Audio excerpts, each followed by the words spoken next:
네, 벌써 제가 하는 마지막 수업인데요. 오늘은 리커런트 뉴럴 네트워크를 활용해서 어떻게 시퀀셜 데이터를 이 딥러닝을 활용해서 학습할 수 있을지에 대해서 기본적으로 다루고, 이 RNN 중에서 대표적인 구조 중 하나인 LSTM에 대해서 배우도록 하겠습니다. 마지막에는 이 실제로 RNN을 어떻게 텐서플로우를 이용해서 임플리멘테이션 할 수 있을지 그런 예제와 케이스 스터디에 대해서 한번 살펴보도록 하겠습니다. 먼저 지난 시간에는 이렇게 컨볼루셔널 뉴럴 네트워크에 대해서 주로 했는데, 결국 이 CNN의 가장 핵심적인 사항 중 하나는 이 컨볼루션 레이어에 있는데, 이 컨볼루션 레이어에 이 컨볼루셔널 필터를 스페셜 도메인에 있어서 파라미터 쉐어링을 해서 어떤 곳에서 피처를 뽑을 때와 다른 곳에서 피처를 뽑을 때 같은 필터의 파라미터를 활용한다는 데 있었습니다. 결국 이렇게 파라미터 쉐어링하는 이런 원리가 오늘 배우는 리커런트 뉴럴 네트워크에도 적용되는데요. 입력 영상이나 아니면 피처 맵에서 피처를 추출하고 나서 이렇게 트링 레이어를 거치면서 다운 샘플링 함으로써 조금 더 넓은 영역, 조금 넓은 크기의 스페셜 도메인에서 피처를 뽑을 수 있었고요. 그러면은 지난 시간 CNN에서 이렇게 파라미터 쉐어링이 됐던 방식이 이 시퀀셜 데이터에서는 어떻게 RNN을 이용해서 파라미터 쉐어링을 하는지 오늘 살펴보도록 하겠습니다. 기본적인 뉴럴 네트워크, 지난 시간에 했던 CNN이 아니라 기본적인 뉴럴 네트워크의 구조를 간단히 보이면은 이와 같은데요. 그리고 입력 데이터나 아니면 어떤 피처 벡터에서 히든 레이어를 또 거쳐서 아웃풋 혹은 다음 단의 피처 벡터를 계산합니다. 이 계산 과정에 있어서 이런 웨이브 매트릭스나 아니면 액티베이션 펑션이 반영이 되는데요. 만약에 내가 사용하는 데이터가 어떤 시점에서의 데이터와 다른 시점에서의 데이터가 관련이 없지 않고, 이처럼 타임 t와 이전 시점인 타임 t-1에서의 데이터가 관련이 있다면 이런 데이터를 어떻게 처리해야 좋을지에 대해서 간단히 생각해보면, 이런 데이터의 뭔가 순차적인 정보를 반영하기 위해서는 가장 간단한 방법은, 예를 들어 내가 지금 시점과 이전의 두 시점의 데이터를 함께 사용해서 피처를 뽑거나 뭔가 프로세싱하고 싶다에 있어서 가장 간단한 방법은, 가장 나이브한 방법은 이 각 시점의 입력 데이터 혹은 피처 벡터를 컨캐티네이션 시켜서, 컨캐티네이션이란 말이 이렇게 벡터를 이어 붙인다는 말입니다. 이어 붙여서 큰 피처 벡터 혹은 큰 입력 데이터를 만들어 놓고 이걸 입력 벡터로서 그냥 일반적인 뉴럴 네트워크에 대입하는 것일 것입니다. 하지만 이렇게 할 경우에는 학습시켜야 되는 파라미터 개수도 많고, 이 데이터에 있는 순차적인 정보, 순서 정보를 반영하기 힘들기 때문에 이 리커런트 뉴럴 네트워크는 이런 방식이 아니라 이런 방식을 사용하고 있습니다. 데이터가 있으면 이 입력 데이터들을 하나의 히든 레이어에 몰아넣는 것이 아니라 이 입력 데이터 각각에서 일종의 피처를 뽑고 나면 이건 히든 레이어에 있는 일종의 피처 벡터가 되거든요. 그럼 이 피처 벡터끼리 이런 관계성을 주어서 이 관계를 같이 학습시킨 것이 리커런트 뉴럴 네트워크입니다. 이 RNN에서 두 가지 가정을 하는데요. 첫 번째는 지금 시점의 데이터와 과거 시점의 데이터 사이의 관계는 더 이전 시점의 데이터와 그 바로 이전 데이터의 관계와 비슷할 것이라는 가정입니다. 그래서 이 히든 레이어 사이의 이 파라미터를, 같은 파라미터를 사용해서 학습을 함으로써 파라미터 개수를 줄이는 거죠. 두 번째 가정은 각 시점에서 추출되는 피처 벡터 혹은 각 시점의 인풋 데이터에서 피처를 추출하는 방법을 동일한 방법을 사용하는 것입니다. 그래서 여기 화살표는 3개지만 이 화살표에는 같은 파라미터를 학습함으로써 같은 파라미터로 여러 시점의 데이터로부터 피처를 추출하는 것입니다.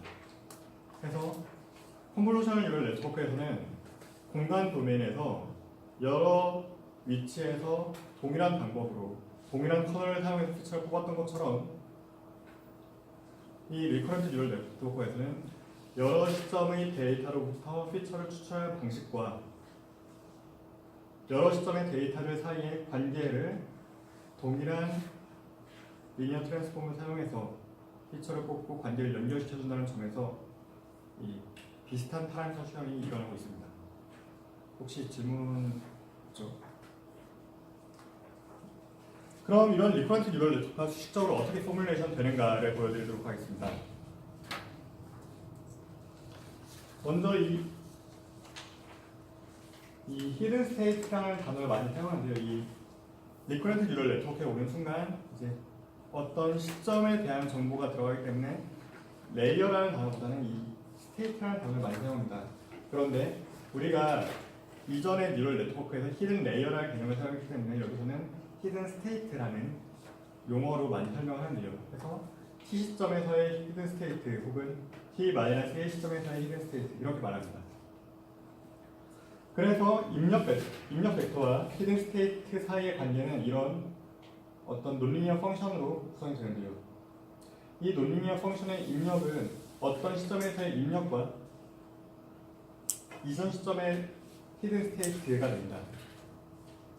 그래서 이전 시점의 히든 스테이트와 지금 시점의 입력 데이터를 리니어 트랜스폼해서 어떤 논리니어 엑스레이션 펑션을 통과한 것이 이 f sub w입니다. 그래서 이 f sub w를 풀어서 쓰면 이렇게 되고요. 보시다시피 이 입력 벡터와 어떤 메인 매트릭스 그리고 이전 시점의 히든 스테이트와 어떤 매트릭스가 이너 프로덕트에서 논리니어 엑스레이션 펑션을 지나치고 있죠. 그러면 이 이놈하고 네. 그러니까 이놈하고는 같은 디멘전이겠네. h하고 x는 같은 디멘전을 갖는 벡터겠지. 아 당연히 아닙니다. 여기 보시면은 지금 이렇게 우리가 이전 굉장히 지난 시간에 배웠던 일반적인 뉴럴 네트워크의 모양을 그리고 있는데요. 결국 이 리커런트 뉴럴 네트워크는 이 일반적인 뉴럴 네트워크의 반복이라고 보시면 됩니다. 그래서 지금 보시는 이 커넥션 하나가 이렇게 표현한 것이거든요. 그래서 이 커넥션에도 비슷한 이런 모양이 있겠죠. 그래서 입력 벡터의 디멘전이 따로 있고 이 히든 스테이트도 일종의 피처 벡터입니다.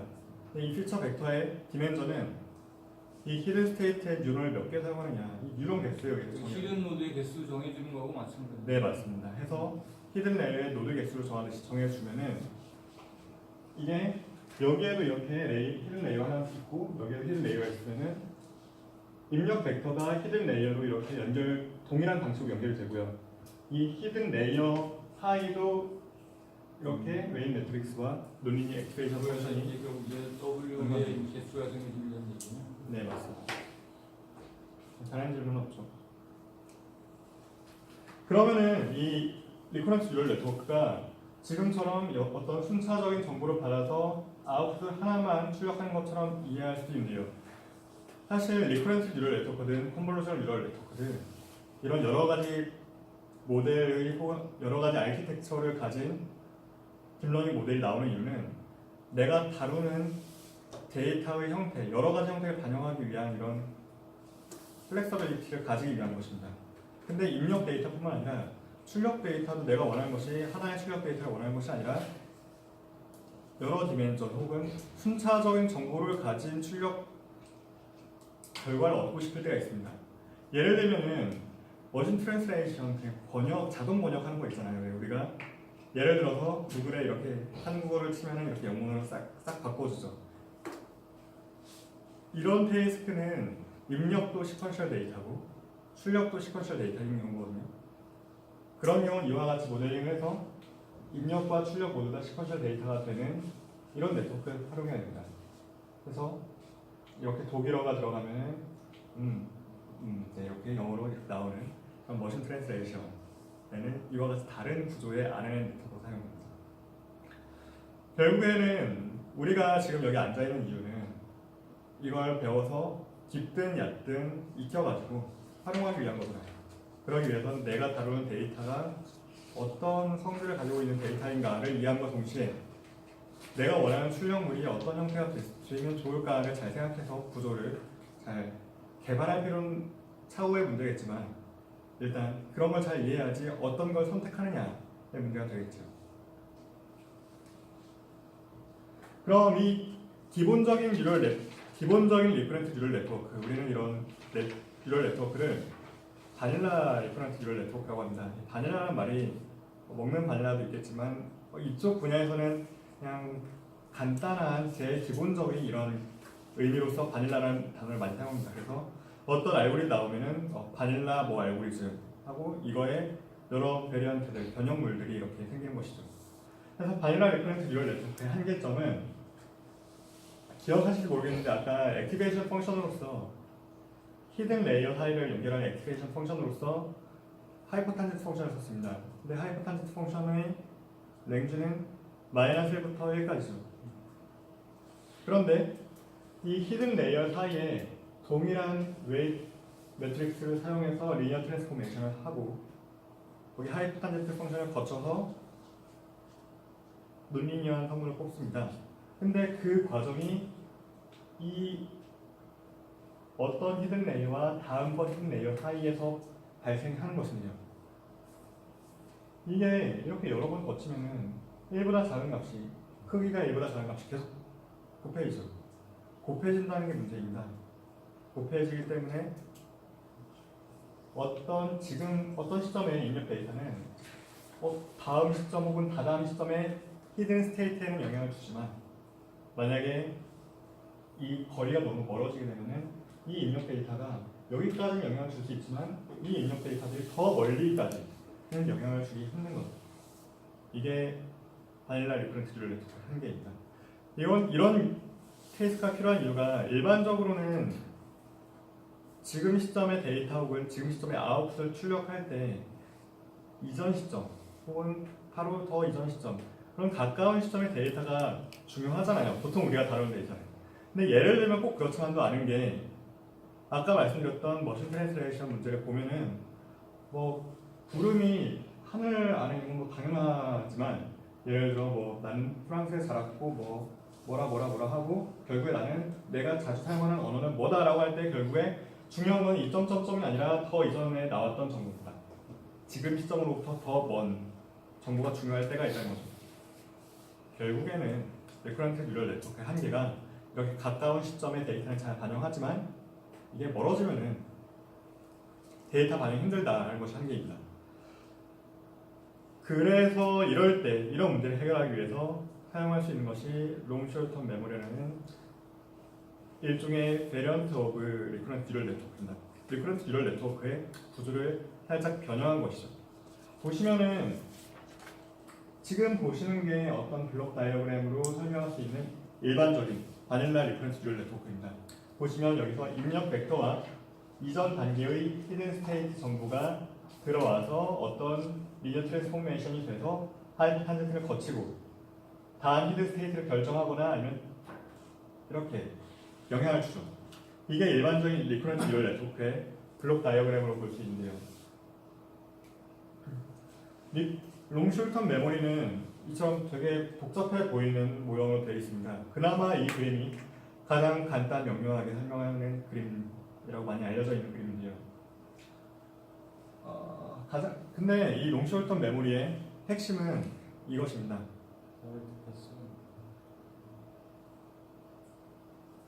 셀 스테이트라는 걸 하나 정의해서요.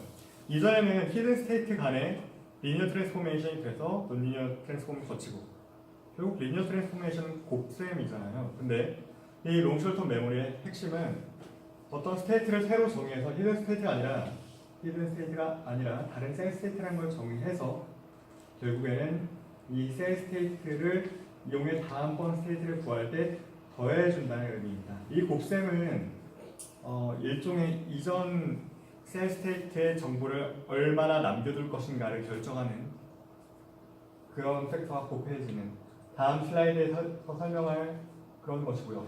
결국에 가장 큰 핵심은 이 정보를 곱셈해 나가면서 이전 정보를 반영하는 것이 아니라 이전 정보에 새로운 정보를 더하거나 뺨으로써 다음번 셀 스테이트를 결정하는 것이 이 롱숏텀 메모리의 핵심입니다. 그러면 다음번 셀 스테이트를 어떻게 결정하냐에 있어서 두세 가지 요소의 컴포넌트가 있는데요. 첫 번째는 폴깃 게이트입니다. 폴깃 게이트 딱 말만 들어도 이전 셀 스테이트의 정보를 얼마나 버릴 것인가를 결정할 것 같죠. 딱 그 느낌입니다. 결국에 이렇게 주저주저를 써놨지만 결국에는 얼마나 없앨 것인가입니다. 그래서 이 얼마나 없앨 것인가를 결정하는 요소는 이전 시점의 히든 스테이트와 지금 시점의 입력 벡터가 돼서 이것이 리니어 콤비네이션이 되고 시그모이드를 거쳐서 시그모이드를 거치면은 0과 1 사이 아웃풋이 되죠. 그래서 지금의 이전 단계의 셀 스테이트의 0과 1 사이에 스케일링을 줘서 이전 시점에 셀 스테이트의 정보를 어느 정도 버리고 나서 남겨놓은 것입니다. 그러면은 이전 셀 스테이트의 정보를 어느 정도 버렸으니까 지금 단계의 입력 데이터를 이용해서 지금 단계의 정보를 더해줘야겠죠. 그게 인풋 게이트입니다. 인풋 게이트는 결국에 이전 시점의 히든 스테이트와 지금 시점의 데이터를 반영해서 지금 여기까지 왔잖아요. 이전 단계의 셀 스테이트가 여기였는데 여기에다가 이걸 어느 정도 정보를 버려두는 폴겟 게이트를 거치고 지금 여기 와 있는데 여기서 이제 지금의 입력 데이터를 반영하는 새로운 정보를 더해준 것입니다. 이렇게 더하기 때문에 여기에 사용되는 모든 웨인 매트릭스가 모든 히든 스테이트와 셀 스테이트에서 반복됨에도 불구하고 덧셈이기 때문에 이게 계속 줄어드는 게 아니라 어떨 땐 늘어날 수도 있고 감소할 수도 있고 이런 것입니다. 그리고 그렇게 늘어나고 감소하는 것을 학습에 의존하자는 것이 이 롱숏텀 메모리의 핵심 아이디어입니다. 결국에 이렇게 지금 단계의 정보도 셀 스테이트에 반영하고 나머지는 이제 그러면은 업데이트를 해야겠죠. 지금 이 수식은 결국에 이전 단계의 셀 스테이트 정보를 어느 정도 폴겟 게이트, F13은 폴겟의 약자입니다.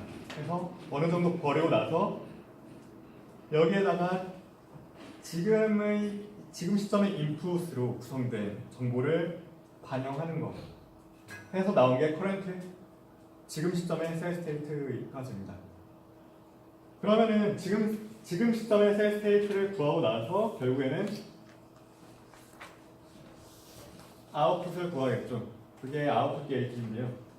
그래서 이렇게 지금 시점의 셀 스테이트를 이용해서 지금 시점의 히든 스테이트를 구하고 나서 이 히든 스테이트는 결국 또 리니어 콤비네이션이 돼서 그 아웃풋을 계산하게 됩니다. 그래서 이렇게 복잡하게 느껴질 수도 있지만 결국에는 이런 일련의 과정이 반복된다는 점. 동일한 여기서 하나의 블록에서 구성된 이 웨인 매트릭스가 3개 정도 종류의 웨인 매트릭스가 있는데 이 웨인 매트릭스들이 모든 블록에서 반복된다는 것이 앞서 설명한 리커런트 뉴럴 네트워크에서의 파라미터 쉐어링과 같은 개념입니다. 혹시 여기까지 질문 있나요?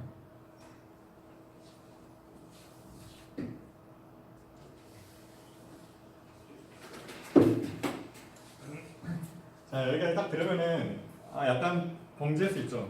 그럼 이거 어떻게 활용하지? 라고 생각할 수 있는데, 자, 그럼 우리는 이걸 적어도 이런 게 어떻게 학습이 되고 어떤 정보들이 내가 원하는 출력에 반영이 되는가는 알아야 되기 때문에 이런 설명을 들은 것입니다.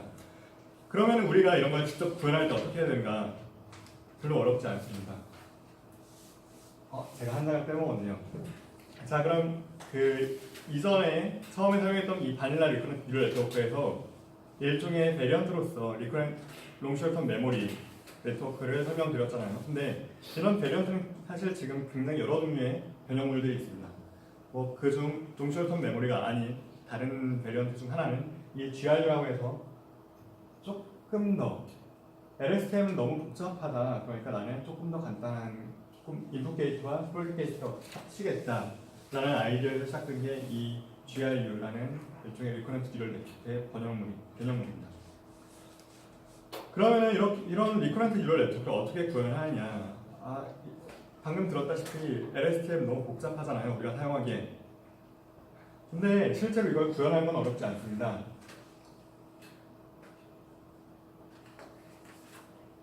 제가 슬라이드 순서를 교체하는 걸 조금 깜빡했는데 그걸 뒤에서 먼저 보여드리면은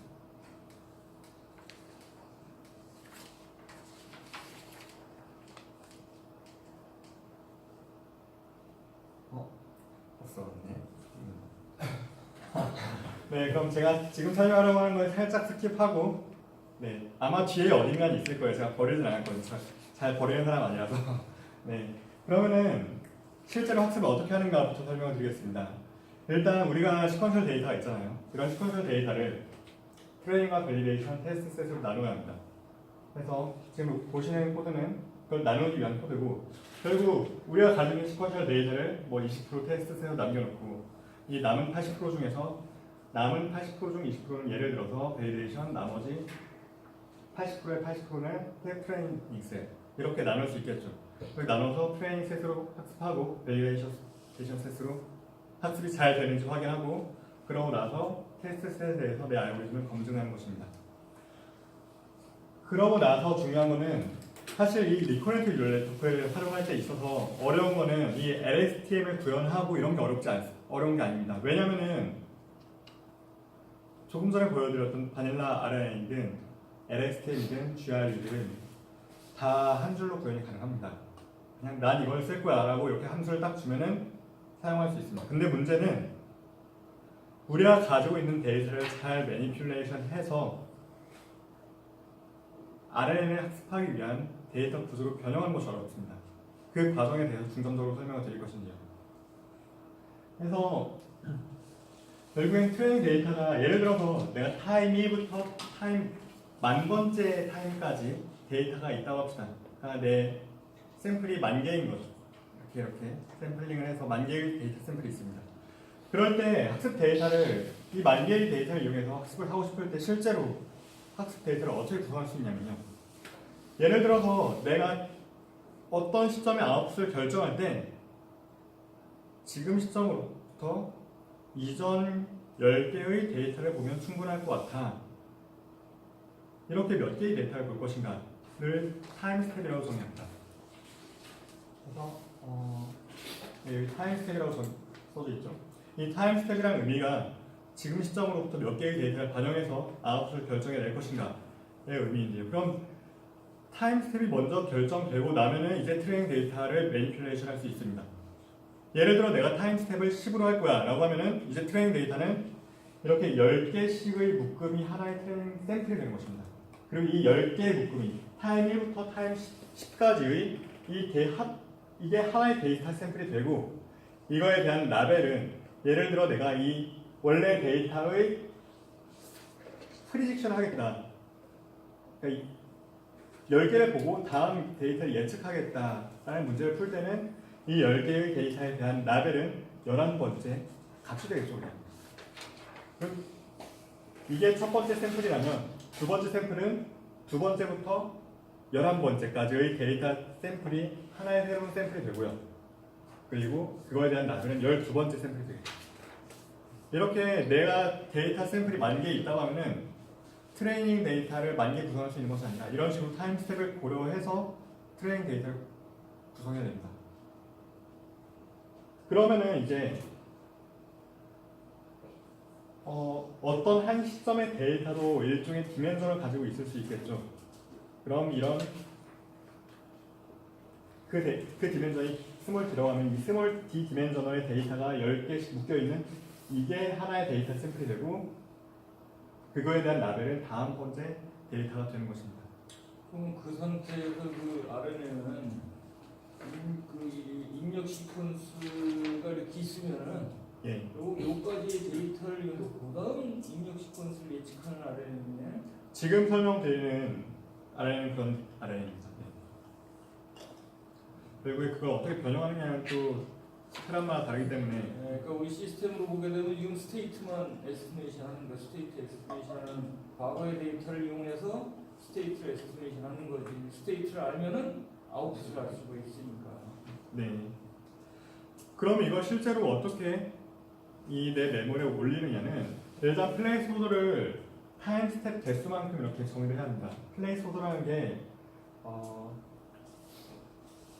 이 그래프 텐스플로우를 이용해서 그래프를 만들 때 나중에 여기에 데이터를 입력해 줄게라고 일종의 박스를 먼저 만들어 놓는 거라고 전 시간에 설명을 드렸었는데 여기 타임 스텝 개수만큼의 이렇게 두께가 있는 이유는 인풋 데이터 하나도 디멘전이 있을 수 있기 때문에 그런 것이고요. 타임 스텝 개수만큼의 플레이스홀더를 정하고 나서 각 타임 스텝의 순서에 맞게 플레이스홀더의 데이터를 피딩 시켜줘야겠죠. 그 과정이고요. 그러면은 참 우리가 이전에 봤던 이 LSTM과 자료 그룹 다이어그램 간단하다고 하지만 전혀 간단하지 않았죠. 그럼 어떻게 사용을 해야 되느냐? 그냥 이렇게 함수를 쓰면 됩니다. 히든 스테이트에 아까 교수님이 여쭤보셨던 유론 개수의 개념이 여기 있는 히든 스테이트의 유론 개수를 입력으로 받는 이런 뭐 베이직 RNN 셀이나 아니면은 LSTM 셀을 구성하고 나면은 이게 하나의 셀입니다. 그럼 이 셀을 여기에 넣어서 우리가 만들어 놓은 플레이스홀더와 RNN을 구성해서 그 RNN의 아웃풋과 스테이트를 이렇게 받아낼 수 있습니다. 그 모든 레이어의 그 히든 노드 개수는 같은 거네. RNN에서. 일반적으로 RNN은 이 RNN 레이어를 RNN 셀을 많이 사용하지 않습니다. 한 개 혹은 두 개.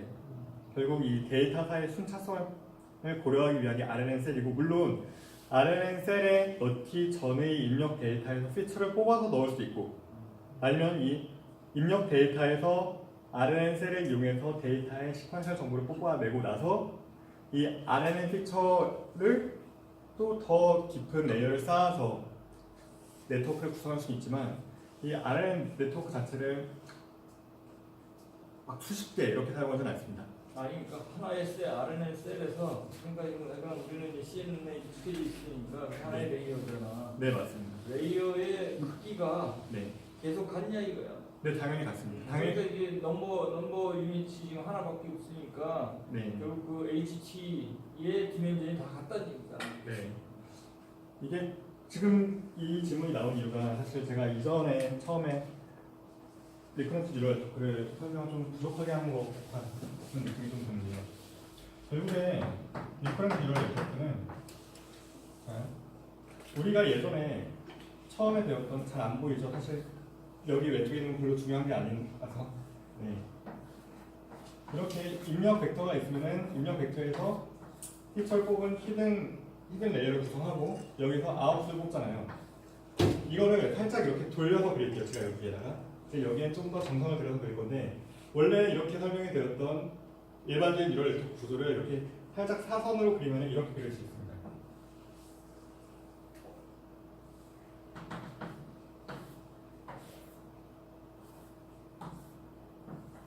그래서 원 레이어의 뉴럴 네트워크는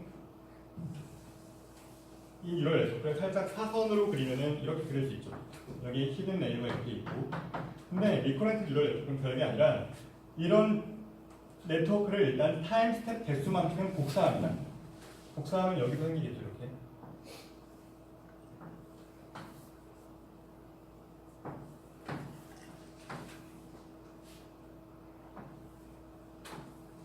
네.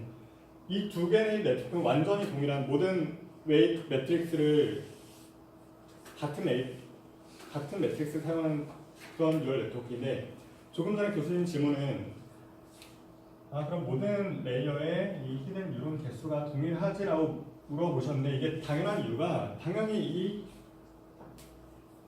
입력에서 히든 레이어로 가는 이 웨인 매트릭스도 동일하고 그냥 복사한 것입니다. 타임 스텝 개수만큼 뉴럴 네트워크를 복사한 것인데 단지 이게 일반적인 뉴럴 네트워크와 다른 점은 여기에 타임 t 시점의 xt의 데이터가 들어가면 여기에 타임 t-1 시점에 xt-1이 들어갑니다. 그리고 이 데이터의 순차적인 정보를 고려하기 위해서 이 복사되어 있는 뉴럴 네트워크 구조의 히든 레이어가 이렇게 연결되어 있다는 거 하나만 다른 거겠죠. 이런 구조입니다. 그리고 이 리커런트 뉴럴 네트워크가 LSTM이 되든 GRU가 되든 중요한 거는 이 내부의 구조도 뭐 나름대로의 중요함이 있겠지만 결국에 그 전에 이해해야 되는 거는 이 일반적인 뉴럴 네트워크가 결국 복사된 것이라는 것을 잘 이해하고 이 타임 스텝 개수만 복사된 뉴럴 네트워크의 히든 레이어가 연결되어 있다는 점. 그 두 가지만 이해한다면은 일단 리커런트 뉴럴 네트워크의 가장 기본적이고 가장 중요한 핵심을 이해한 것 같습니다. 그래서 실제로 LSTM과 RNN, GRD 이런 걸 선택하고 나서 이렇게 함수에 반영하면은 이렇게 셀이 생기고 이 셀을 이용해서 아웃풋을 뽑아내게 됩니다. 그럼 실제로 이걸 어떻게 학습시킬 수 있는가를 코드를 보면서 두 가지 케이스 스터디를 해보도록 하겠습니다. 혹시 여기까지 질문 있으신가요?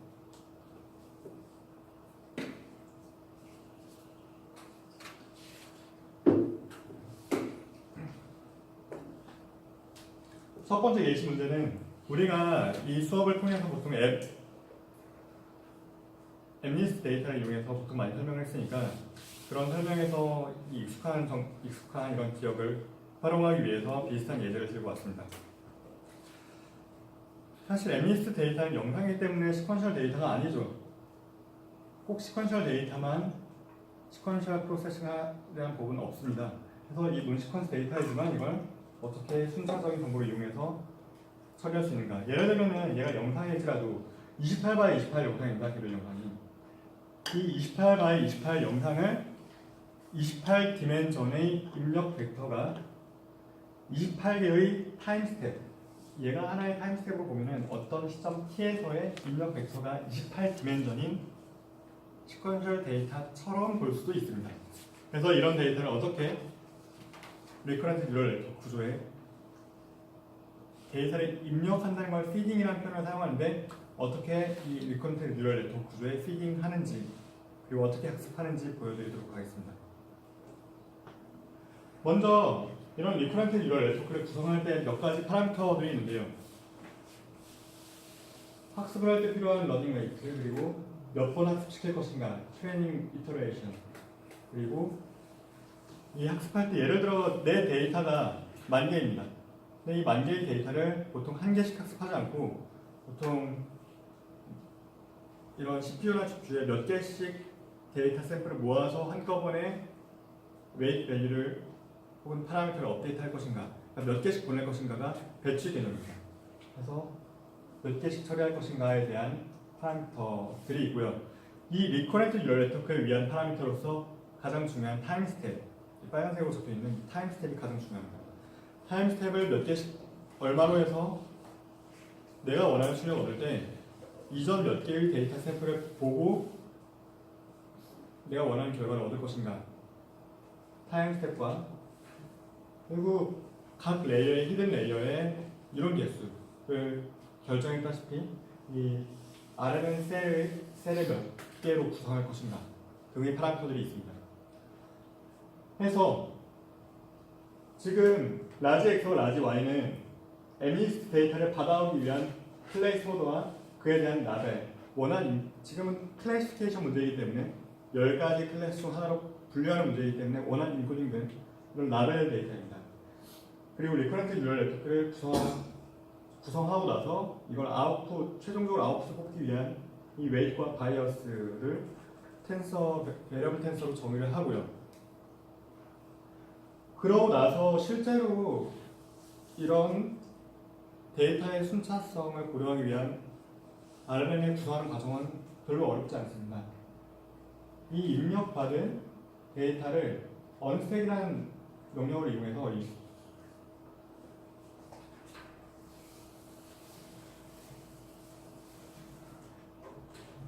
아까 이런 그림이 있었죠. 이 플레이스홀더 10개에 이렇게 10개의 타임 시점 x of t와 x of t 마이너스 1 이런 걸 피딩 시켜줬잖아요. 근데 지금 이 라지 S는 28x28 디멘전의 플레이스홀더입니다. 보통 우리가 어떤 시퀀셜 데이터를 처리할 때 이렇게 받아오잖아요. 이게. 이 타임 스텝 이라고 하면은 이 타임 스텝 랭스에 이 플레이스 오더를 잡는데 결국엔 이렇게 따로 분리를 해줘야 된다. 각 타임스텝마다 그리고 어떤 샘플들이 각각의 플레이스 오더에 들어가도록 이렇게 나눠줘야 되거든요. 다시 설명드리면은 원래 이 라지 X의 플레이스 오더는 원래는 28x28 크기의 2디멘셔널의 플레이스 오더였는데요. 그거를 28디멘셔널의 28개의 플레이스 오더로 나눠줘야 합니다. 근데 그런 과정이 굉장히 번거롭기 때문에 텐스플로우에서는 이런 언스택이라는 명령어를 통해서 해결을 하고 있고요. 그래서 이 언스택 과정이 사실은 직접 코딩하려면 되게 손이 많이 가는 과정인데 이걸 이용하면은 플레이스 오더를 나눠줄 수 있습니다. 타임스택 개수만큼. 이렇게 나눠주고 나서 나는 이번에 LSTM 셀을 사용할 거야. 이렇게 셀을 먼저 구성하고 셀과 이렇게 스플릿 시켜놓은 플레이스 오더를 RNN으로 구성합니다. 그렇게 해서 출력을 뽑아낼 수 있고요. 이렇게 뽑아낸 출력은 내가 원하는 결과물이 아니라 일종의 리커런트 뉴럴 네트워크를 통과한 피처입니다. 예를 들어서 컨볼루셔널 뉴럴 네트워크도 영상에서 CNN 레이어를 통과해서 일종의 영상의 피처를 뽑는 거잖아요. 그리고 이 피처를 다시 아웃 레이어로 플리 커넥트 레이어로 분류를 하던가 리그레이션을 하던가 이렇게 하거든요. 비슷하게 여기까지 뽑은 아웃풋은 실제 아웃풋이 아니라 리커런트 뉴럴 네트워크를 통과시킨 입력 데이터의 시퀀스 정보를 반영한 일종의 RNN 피처라고 볼 수 있습니다. 이 RNN 피처와 새로운 웨인 매트릭스와 바이어스를 리니어 콤비네이션 시켜서 실제 아웃풋을 구성한 거죠. 실제 플레이션을 구하고 얘를 소프트맥스 통과시키면 클래스에 대한 확률 정보가 나옵니다.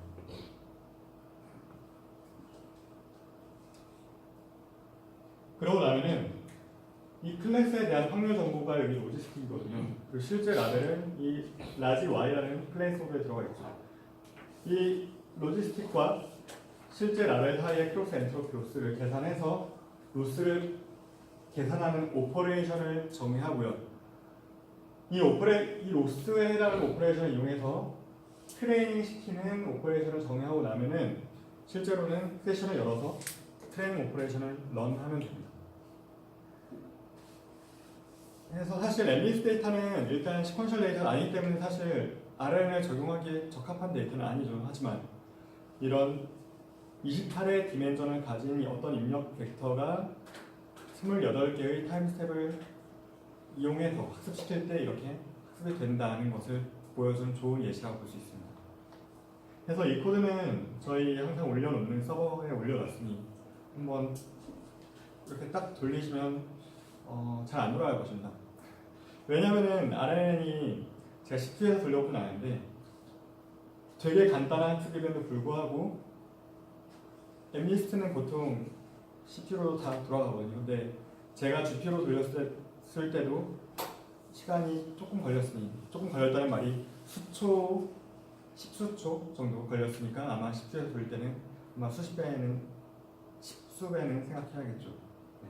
근데 아마 실행은 되니까 한번 관심 있으시면 점심 먹기 전에 돌려두고 가시면 아 실행되는구나 라고 가능성을 보실 수 있을 것 같습니다.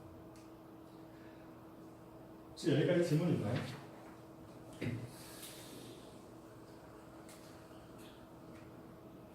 이게 우리가 이제 이 시퀀셜 데이터를 쓰면은 네. 1시간짜리 시퀀셜 데이터가 있고 그 3,600초가 됐고 초당 100번 샘플에 따라 36,000개 데이터가 있잖아. 네. 그럼 우리가 이 하나의 타임 스텝을 잡을 때 네. 과거 데이터 물론 그게 이제 벡터가 각각 이제 벡터가 될 수 있겠지. 그러면 이제 이거는 학습시키기가 쉽지.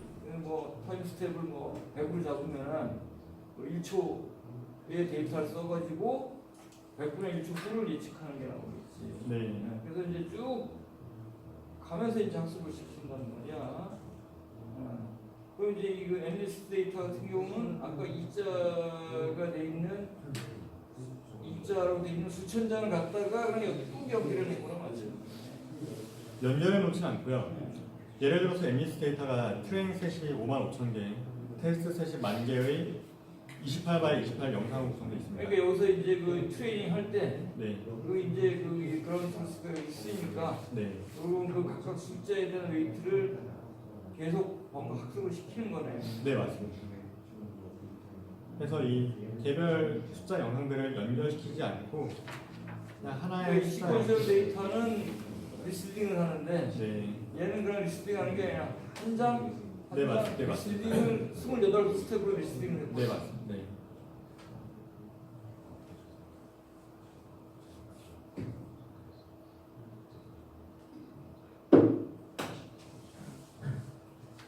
사실 우리가 MNIST 데이터 학습시킬 건 아니잖아요. 지금 이거 듣는 이유가 그래도 어떤 시퀀셜 데이터에 있어서 뭔가 처리를 하고 싶은 건데 사실 MNIST 데이터를 가지고 설명할 수 있는 거는 이 RNN을 어떻게 구현할 수 있는지를 잘 보여주는 예시이지만 사실 가장 중요한 건 이 실제 데이터를 어떻게 매니플레이션 하는가 이런 내용인데 MNIST 데이터는 그걸 설명하기가 쉽지 않습니다. 그래서 제가 실제로 시퀀셜 데이터를 처리하는 예시 케이스 스터디를 하나 가져왔는데요. 지금 보시는 그림은 일별 최대 전력수입니다.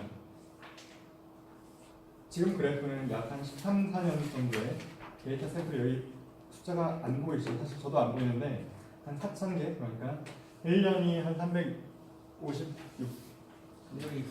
65일이죠. 네. 11년 11년 네, 그 정도 데이터입니다. 보시면은 이런 데이터를 이용해서 풀려고 하는 문제는 향후 두세 달간의 데이터가 어떻게 될 것인가 여기를 예측하고 싶습니다. 안 보이죠? 이제 이걸 이전 데이터를 이용해서 예측을 하는 것이 목표입니다. 결국에 그럼 이런 걸 어떻게 처리할 수 있는가? 첫 번째 단계는 내 데이터의 속성을 이해하는 것입니다.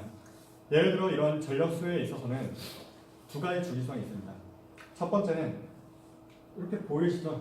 이게 1년 1년의 계절에 의한 주기성입니다. 예를 들어 날씨가 더울 때는 전력을 많이 사용하고 날씨가 좀 한산할 때는 덜 사용하고 이런 계절에 의한 주기성에 의해서 이런 전력 수요의 주기성이 나타납니다. 아무래도 이 사이는 1년의 가능성이 크겠죠. 왜냐하면 여름과 겨울에 보통 전력을 많이 사용합니다. 그리고 조금 더 주의 있게 보시면 다른 주기성이 보이는데요. 이게 되게 지글지글 하잖아요. 이게 사실 지글지글한 게 아니라 굉장히 규칙적인 그런 걸 가지고 있는데 일주일 사이의 간격입니다. 사람들이 주말에는 전력을 덜 사용하고 주중에는 산업시설이나 이런 것 때문에 전력을 많이 사용하기 때문에 생기는 이런 요일에 따른 주기성이 생기는데요.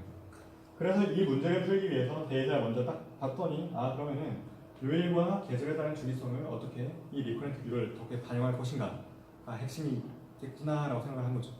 예를 들어서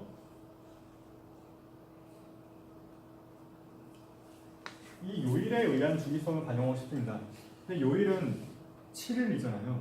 이 데이터 샘플이 하루에 하나씩 했으니까 7개, 적어도 7개의 데이터를 봐야만 이 요일에 의한 주기성을 반영할 수 있겠죠.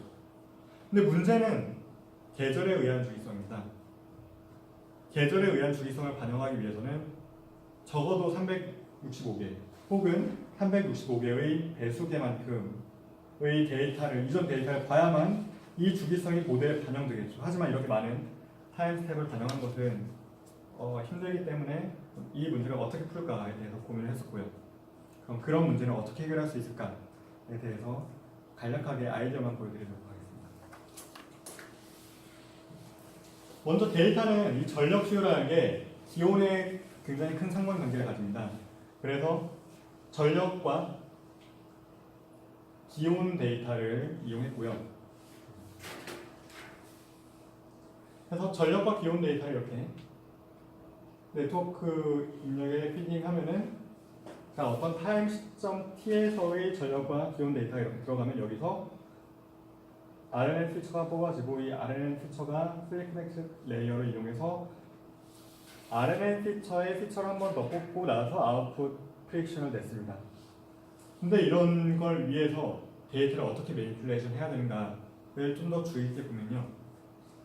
일단 이 프로젝트의 목적은 향후 8주 동안의 전력 수요를 예측하는 것이었습니다. 그런데 데이터를 이용해서 하루하루 예측하는 것보다 실험적으로 해보니까 뭐 14일, 28일 동안의 데이터를 한꺼번에 예측하는 게 좀 더 효과적이었고요. 그래서 예를 들어 타임 스텝만큼의 이전 데이터를 이용해서 아웃풋 디멘전만큼의 향후 데이터를 예측하고 싶습니다. 그럼 트레이닝 데이터를 구성할 때 사실 전력 수요와 온도는 이렇게 쭉 이어져 있는 시퀀셜 데이터입니다. 그럼 내가 정의한 트레이닝 셋 안에서 타임 스텝만큼의 데이터 샘플들과 그거에 따른 라벨 데이터를 만들어줘야겠죠. 이렇게 슬라이딩 해가면서. 그래서 지금 보시는 게 초록색과 주황색 박스가 하나의 데이터 샘플이 됩니다. 그래서 이 데이터 샘플은 데이터의 디멘전이 2이고 타임 스텝은 28로 사용했는데 타임 스텝도 28이고 아웃풋 디멘전도 28인 그런 하나의 데이터 샘플이 됩니다. 그래서 28개의 타임 스텝을 가지고 있기 때문에 28개의 뉴럴 네트워크를 복사해서 리커런트 뉴럴 네트워크를 구성하였고요. 자, 그럼 이렇게 네트워크를 구성하면은 예측을 해낼 때 과거 28개의 데이터 샘플을 고려한 것이잖아요. 이렇게 하면은 요일에 따른 주기성을 잘 반영할 수 있습니다. 문제는 계절에 따른 주기성입니다.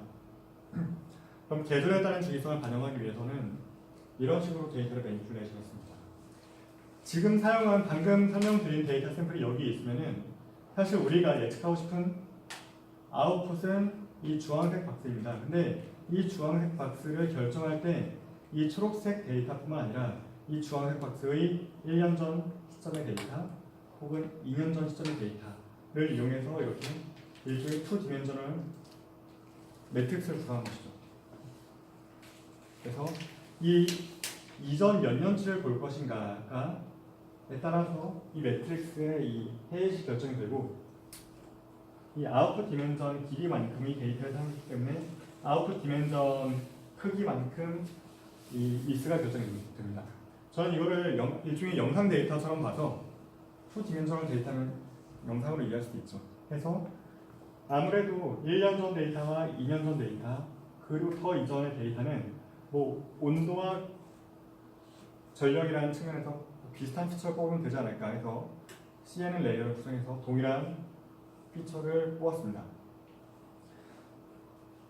그래서 이런 컨볼루션 레이어를 통과하면은 결국 컨볼루션 레이어가 일종의 또 피처 맵이 되는데 이 피처 맵에서 또 풀리 커넥트 레이어를 연결시켜서 CNN 피처를 뽑을 수 있습니다. 그래서 지금 설명드린 이 네트워크 구조를 이렇게 한꺼번에 멀쩡한 걸 보여드리면은 이 위에 보시는 RNA 셀은 지금 시점으로부터 28개의 데이터 샘플을 이용해서 이 요일에 따른 주기성을 반영하기 위한 요일에 따른 28개의 데이터 시퀀스를 처리하는 RNA 피처를 뽑는 RNA 셀입니다. 벌써 빠졌네요. 그리고 이 아래 보시는 컨볼루션 레이어는 조금 전에 보여드렸던 연도에 따른 계절적인 정보를 뽑기 위한 그런 데이터와 이 시즈널 데이터라고 이름을 붙였는데 이 시즈널 데이터로부터 계절적인 특성을 뽑는 컨볼루션 레이어입니다.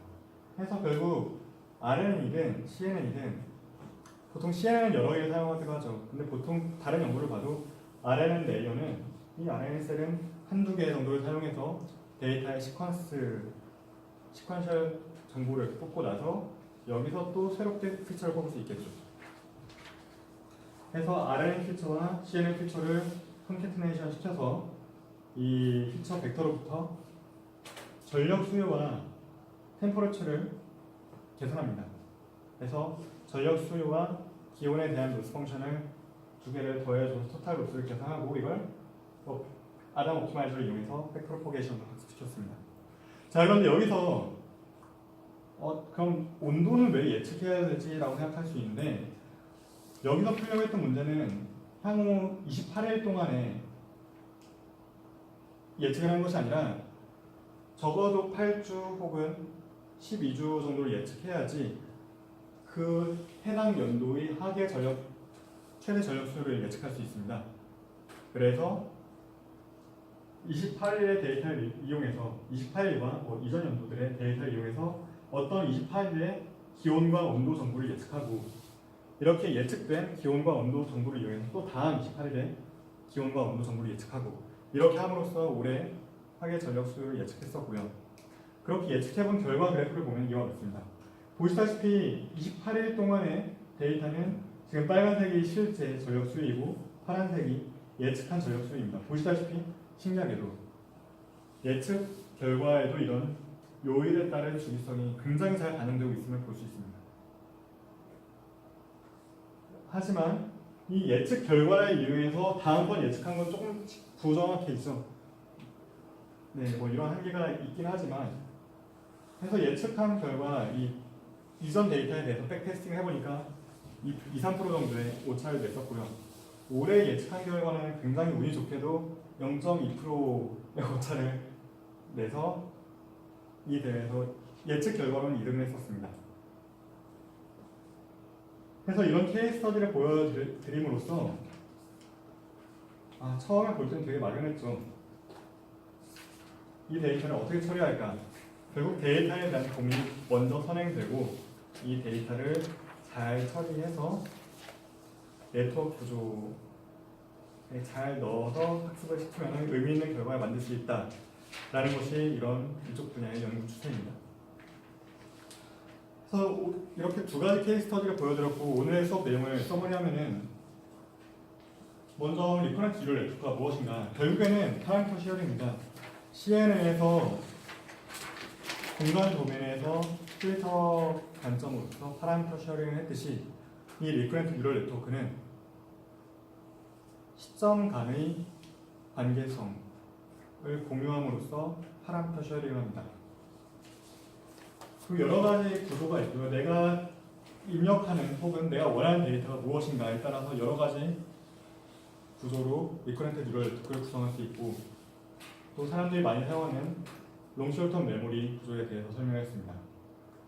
마지막으로 어떻게 리커런트 뉴럴 네트워크를 텐서플로우를 이용해서 임플리멘테이션 하는가 그리고 두 가지 케이스 스터디를 봄으로써 사실 제가 전달하고 싶었던 거는 RNN을 사용하는 건 생각보다 어렵지 않습니다.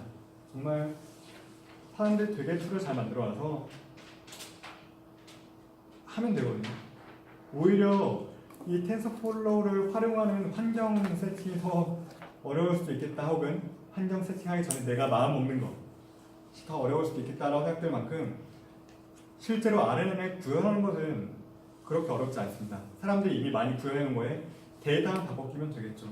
그런데 문제는 이 내가 가진 데이터를 다들 이해하잖아요. 내가 가진 데이터의 특성이 무엇인가 적어도 어떤 걸 고려하면 좋겠다를 잘 이해하는데 이거를 타임 스텝 개수만큼 어떻게 이 모델에 피딩할 것인가 이 과정이 생각보다 어렵습니다.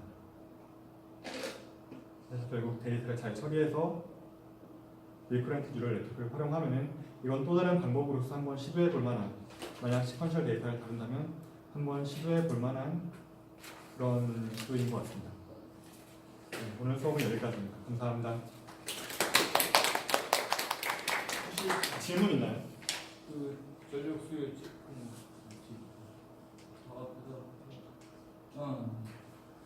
여기서 지금 그 28일 갖고 하고 그다음에 뭐 과거 뭐 1년 전에 28일 뭐 2년 전에 28일 그렇게 했었잖아. 예. 그럼 만약에 어떤 그 하드웨어적인 코스트 이런 걸 다 떠나서 네. 타임 스텝을 그냥 365로 잡고 RNN을 구성하고 설명드리겠습니다.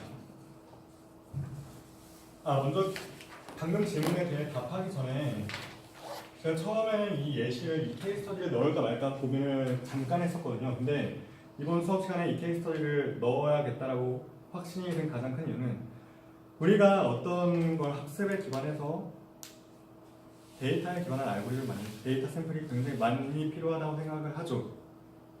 예를 들어서 배터리의 리메이닝 유스풀 라이프를 예측하고 싶을 때 배터리 샘플이 되게 많이 있어야 된다고 생각하잖아요. 네, 일단 맞는데 실제로 학습할 때는 이 배터리 샘플 하나를 이용해서 하나의 데이터 샘플을 만드는 것이 아닙니다. 보시다시피 이 전력 수용 데이터 샘플이 배터리로 보면 몇 개 있는 걸까요? 배터리 하나 있잖아요, 여기. 그런데 되게 오랜 기간 동안 반복하는 이런 패턴을 학습하는 것입니다. 물론 전력 수요도 지금 잘 드러나 있지 않지만 계속 증가합니다. 동일한 데이터가 많지 않다는 거죠. 네. 물론 이런 전력 수요 샘플이 많이 있다면 되게 잘 학습이 되겠지만 만약 내 데이터 샘플이 적다고 생각될 때 어떻게 학습할 수 있는가는 이 데이터 샘플을 이렇게 쪼개면 됩니다. 그리고 아까 교수님께서 질문하셨던 그러면은 타임스텝을 365개 혹은 그 이상으로 보면 어떻게 됩니까? 를 설명드리고 싶은데 결국 이 문제입니다. 타임스텝을 길게 본다는 거는 일단 기본적인 바닐라 RNN은 힘듭니다. 왜냐하면은 이 히든 스테이트 간의 리니어 트랜스포메이션이 돼서 하이퍼 탄젠트를 거치면은 아니 약간 뭐 그런 문제는 그 저기 웨이트가 베니싱 되는 문제는 차치하고 그런 문제 다 해결했다고 치고 어차피 그걸 쓰는 건 아니니까. 네. 그럼 뭐 약간 가장 좋은 그 RNN 모델을 써가지고 네. RNN 모델에 적합한 걸 선택했다고 하자고. 네.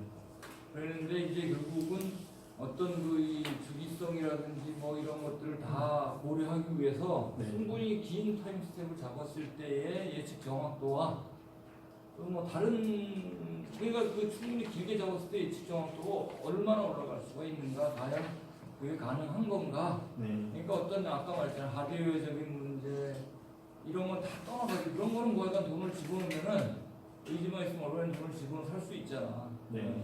근데 결국은 그렇게 그 가성비도 따질 필요가 없어. 온리 지금 목표는 액큐러시야. 정확도가 얼마, 예측 정확도가 얼마 0.1%를 향상시키기 위해서 수천만 원 더 쓰고 관계 없다는 얘기야. 그랬을 때 과연 데이터를 많이 써가지고 0.1%를 향상시킬 수 있는 건가? 그 점에 있어서는 어떻게 확신할 수가 없는 이유가 이 타임스텝을 28로 결정할 때 저도 이 문제를 품에 있어서 여러 실험을 했습니다. 예를 들어 56, 뭐 72, 보통 7의 배수를 이용해서 이렇게 타임스텝을 실험해왔었는데 이 타임스텝이 막연히 길어진다고 좋은 결과가 나오진 않았습니다. 너무 짧아도 데이터량이 부족할 수 있겠지만 사실 그러니까 1년이라는 거는 결국 계절적인 주기성하고 연일 주기성의 그 최소 공배수에 해당되는 거잖아. 네 맞습니다. 그러니까 결국 그 단위를 썼으면은 네. 그 CNN이 필요할까 지금 그거야. 아 RNN이 필요하니까 RNN 갖고 아, 타임스텝을 그 식으로 하게 되면은 네네네. CNN이 없어도 가능하지 않을까 하는 생각. 그럴 수도 있을 것 같습니다.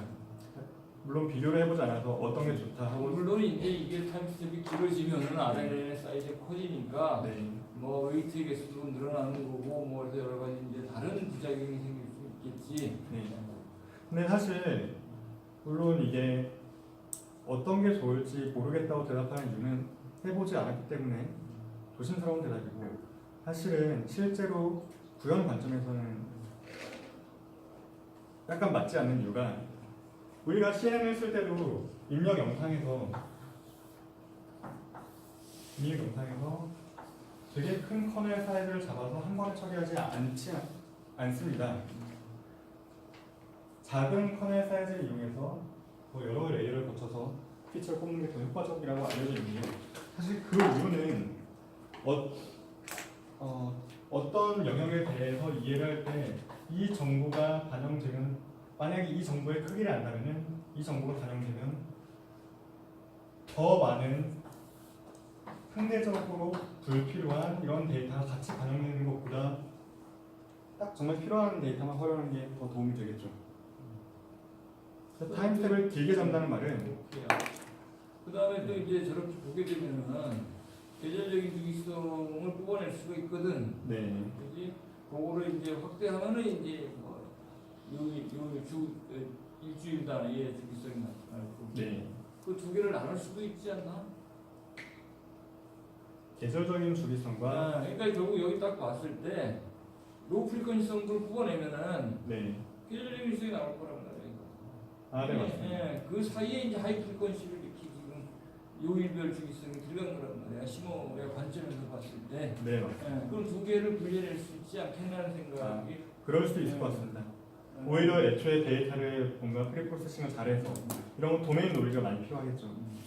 어떻게 프로세싱할 것인가. 사실 실제로 이걸 가지고 전기학회 발표할 때도 오히려 이 메소돌리 측면보다는 이 데이터의 매니플레이션 측면에서 많은 질문을 받았었는데요. 학습하기 위한 데이터를 어떻게 준비할 건가? 네. 사실은 그게 결국은 도메인 알리지에 해당되는 거고, 일단 네가 한 방법에서 요 CNN하고 그 계절적인 주기성 나타나는 그 그래프부터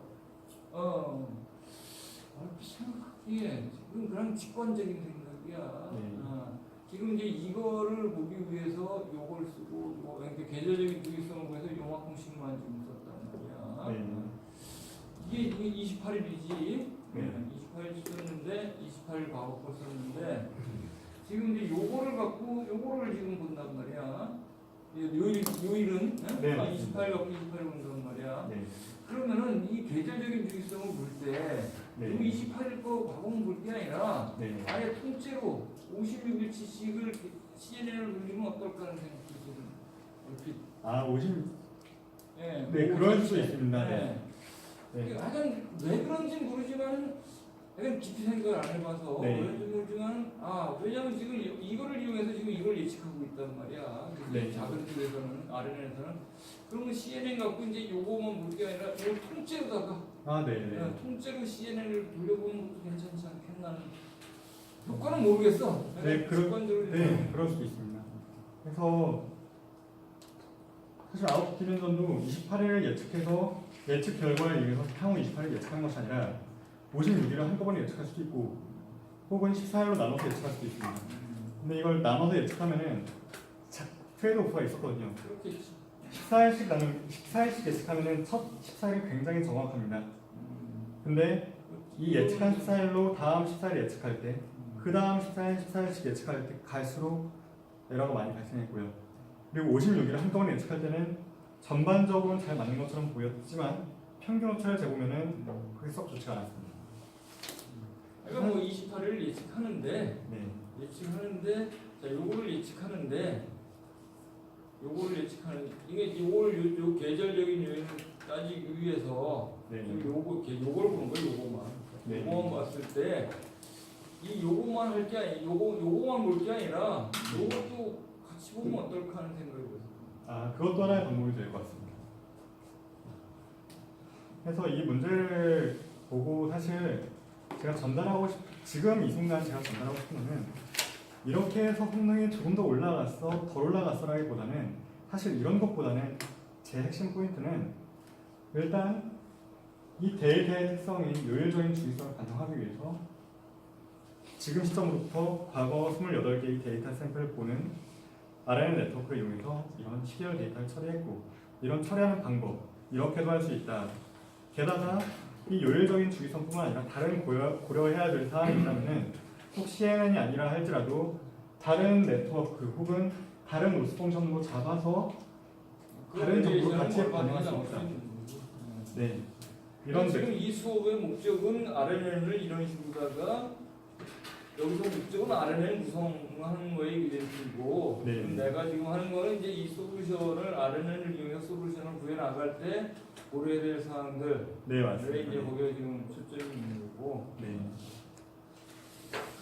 그러니까 이 굉장히 많은 거를 트라이를 해봐야 돼. 왜냐면 이거는 어떤 수식 모델에 의해서 나오는 게 아니거든. 네. 결국은 내가 경험에 의해서 이렇게 하는 방법이 결국 예측을 정확하게 할 거다라고 하는 거기 때문에 거기는 어떤 그 근거가 내 경험밖에 없단 말이야. 그러니까 그걸 확인은 수식으로 증명되는 게 아니거든. 그래서 결국은 많은 케이스를 확인을 해봐가지고 내 예측이 맞아. 그거를 보여주는 거란 말이야. 그래서 이쪽 그 뉴럴 네트워크에서 항상 문제가 되는 게 QED가 안 되니까 네. 결국은 이제 논문 써도 케이스가 늘어 이그젠플을 많이 보여주니까. 내가 그거는 시도를 많이 해봐가지고 하여간 여기서 온도를 왜 보겠어? 자, 그래 이건 전력의 수요가 맞으려면 결국 온도 예측이 안 맞고는 당연히 안 맞을 거라고. 온도 예측이 온도가 지금 겨울 온도로 예측이 됐는데 나온 게 저기 그 여름 수요가 나왔다 맞을 리가 없어. 물론 네. 피크는 맞을지 모르지 여름이나 겨울 많이 쓰긴 마찬가지니까 그건 디테일은 맞을 리가 없다고. 그러니까 결국은 그 일종의 이게 맞으면은 아 이것도 잘 맞을 거라는 어떤 보조 지표를 우리가 쓸 수가 있겠지. 네. 그 디테일한 거는 결국은 그 도메인 날리지에 그 해박한 사람이 결국은 전체적인 거 러프하게 하는 데까지는 누구나 할 수가 있을 거야. 이게 이쪽에 이제 능한 사람, 이 그 AI에 능한 사람이 근방까지는 빨리 갈 수 있습니다. 근방까지는 빨리 갈 수 있는데 결국은 거기서 뭐 95%에서 99% 가는 문제는 AI한테 푸는 게 아니고 결국은 도메인 날리기 가진 사람이 풀 수밖에 없어요. 네. 감사합니다.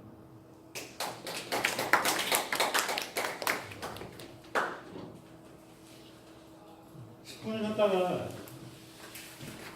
11시 반부터 강화학습에 대한 수업을 시작하겠습니다.